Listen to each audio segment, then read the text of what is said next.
প্রথমে মাছ কটা ভেজে নিয়েছি। তোমরা এই মাছটাকে কী মাছ বলো অবশ্যই কমেন্ট করে জানিও। এটাকে আমরা পুঁচকি মাছ বলি বা আমোদি মাছ বলি।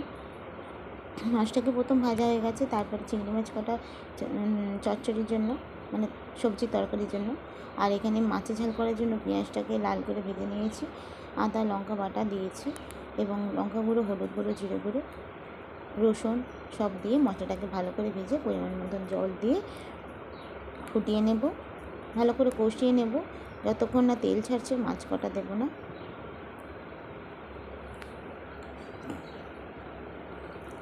মাছ কটা ভাজা আছে, এবার ঝোলটা ফুটে গেছে, মাছ কটা দিয়ে ধনেপাতা ছড়িয়ে একটু চাপা দিয়ে দেবো, চাপা দিয়ে নামিয়ে নেবো। দেখো মাছের ঝাল কমপ্লিট। কেমন হয়েছে অবশ্যই কমেন্ট করে জানিও। এবার ভেন্ডির তরকারিটা করার জন্য ভেন্ডিটাকে ভাজতে দিয়েছি, একটু নুন দেবো, তেল দেবো, দিয়ে চাপা দেবো।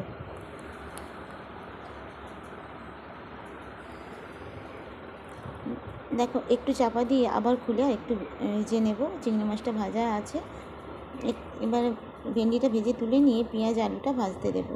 পেঁয়াজ আলুটা নুন, হলুদ, লঙ্কা গুঁড়ো, কাঁচা লঙ্কা বাটা সব দিয়ে ভালো করে ভেজে নেব। ভাজা হয়ে গেলে পরিমাণ মতন জল দিয়ে চাপা দেব। ভেন্ডিটাকে ভেজে তুলে রেখেছি, চিংড়ি মাছ তো ভাজা আছেই, একটু চাপা দিয়ে দেব। ফুটে গেলে ভেন্ডি কটা ও চিংড়ি মাছ কটা দিয়ে চাপা দিয়ে দেবো। দেখো আমার তরকারিটা, সবজি তরকারিটা প্রায় হয়ে এসছে।